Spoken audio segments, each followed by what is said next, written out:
तो कैसे हो बच्चा लोग? तो आज हम लोग ऑर्गेनिक केमिस्ट्री के कुछ इंपॉर्टेंट नेम रिएक्शंस को पढ़ेंगे, जिसमें सबसे पहले सैंडमेयर्स रिएक्शन को पढ़ेंगे। सैंडमेयर्स रिएक्शन, तो सैंडमेयर्स रिएक्शन होता किस लिए है? तो सैंडमेयर्स रिएक्शन होता है हैलोअरीन्स के प्रिपरेशन के लिए। ठीक है, ये हैलोअरीन्स के प्रिपरेशन के लिए होता है।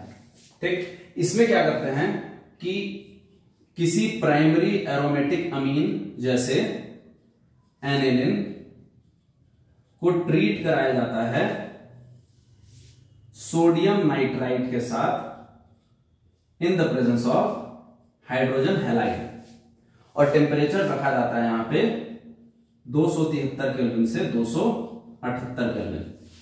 ठीक है, तो यहां एक इंटरमीडिएट बनता है, बहुत ही इंपॉर्टेंट इंटरमीडिएट है, जिसका नाम है बेंजीन डाइअज़ोनियम हैलाइड। यही है बेंजीन डाइअज़ोनियम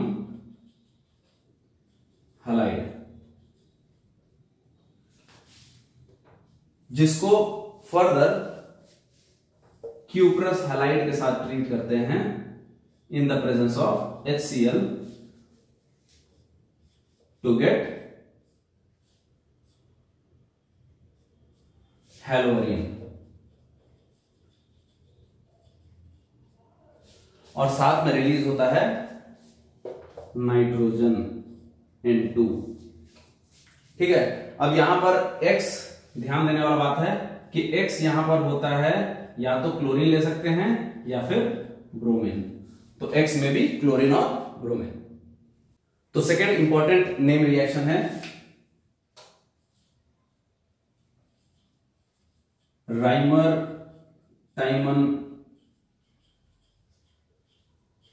रिएक्शन। अब ये तो बताने की जरूरत नहीं है कि कितने बार आ चुका होगा बोर्ड में, ये बहुत ही इंपॉर्टेंट नेम रिएक्शन है। अब राइमर टाइमन रिएक्शन में होता क्या है कि ये इसमें फिनॉल को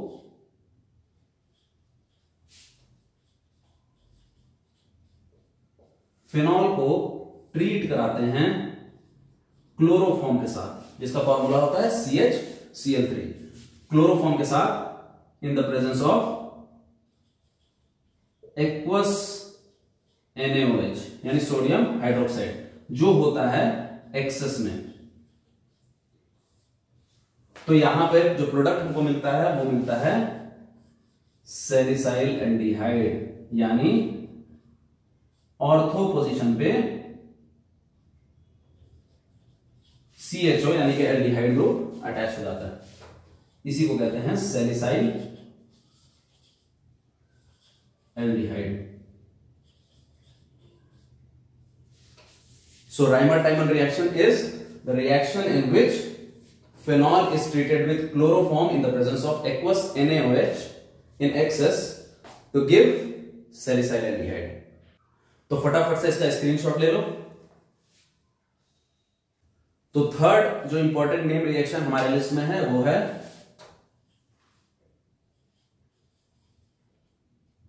विलियमसन synthesis of ether।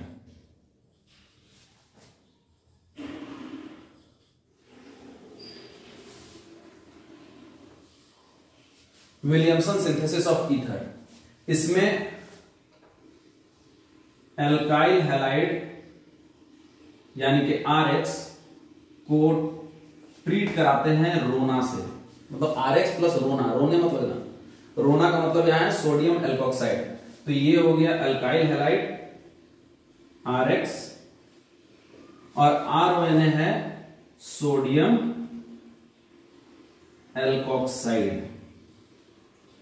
जब ये दोनों को आपस में रिएक्ट कराया जाता है तो बनता है ईथर, ROR', यही है ईथर, प्लस साथ में बनता है NaX यानी सोडियम हैलाइड।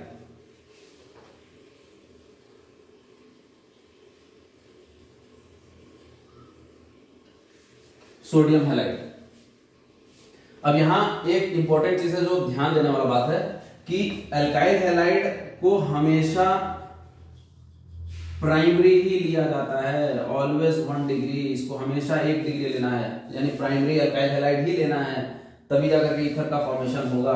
और सोडियम एल्कोक्साइड में जो यहाँ पे अल्काइल ग्रुप है, ये अल्काइल ग्रुप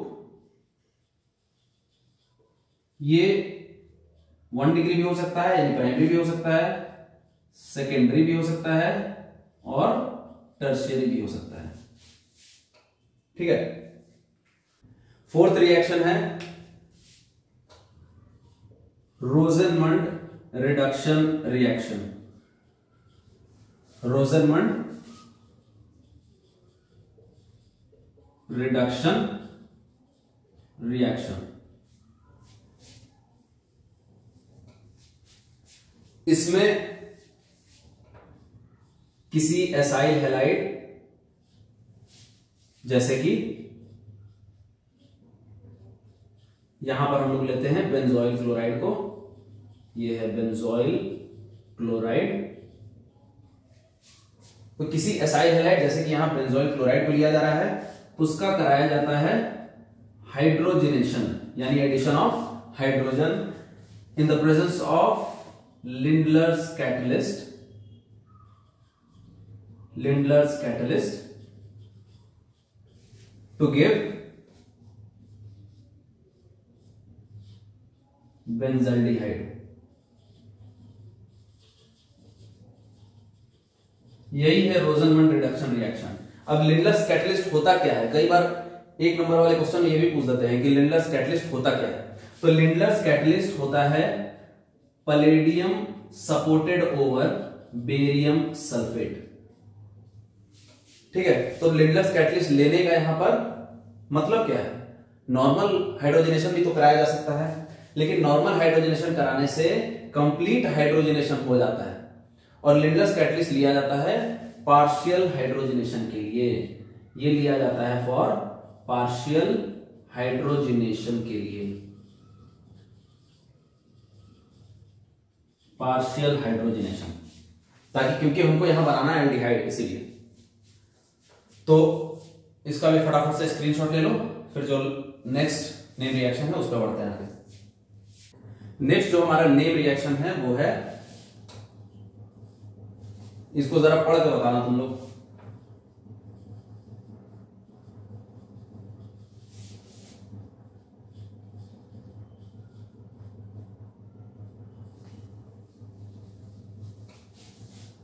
गटरमैन नहीं पढ़ लेना है, ठीक है, गटर नहीं है, गैटरमैन। Gattermann coach reaction. इस रिएक्शन में क्या होता है?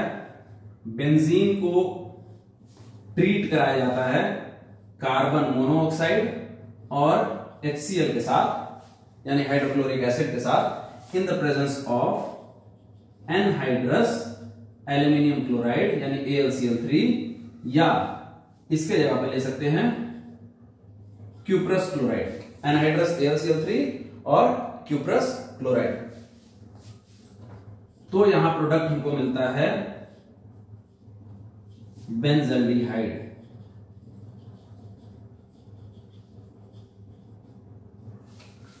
यही है, देखो नाम बड़े और दर्शन छोटे। तो गैटरमैन कोच रिएक्शन नाम से तो लगता है कि बहुत बड़ा रिएक्शन होगा, लेकिन है इतना सिंपल सा। तो आगे अभी और भी इंपॉर्टेंट नेम रिएक्शंस हैं जिसको हम लोग नेक्स्ट वीडियो में डिस्कस करेंगे। उसके लिए मेरे चैनल को जरूर सब्सक्राइब करना। और हाँ, अगर अभी जितने भी हम लोग रिएक्शंस पढ़े हैं उनके अगर तुमको डिटेल्ड मैकेनिज्म चाहिए तो कमेंट सेक्शन में कमेंट जरूर करना। अगले वीडियो में हम लोग मैकेनिज्म भी डिस्कस कर लेंगे। Thank you.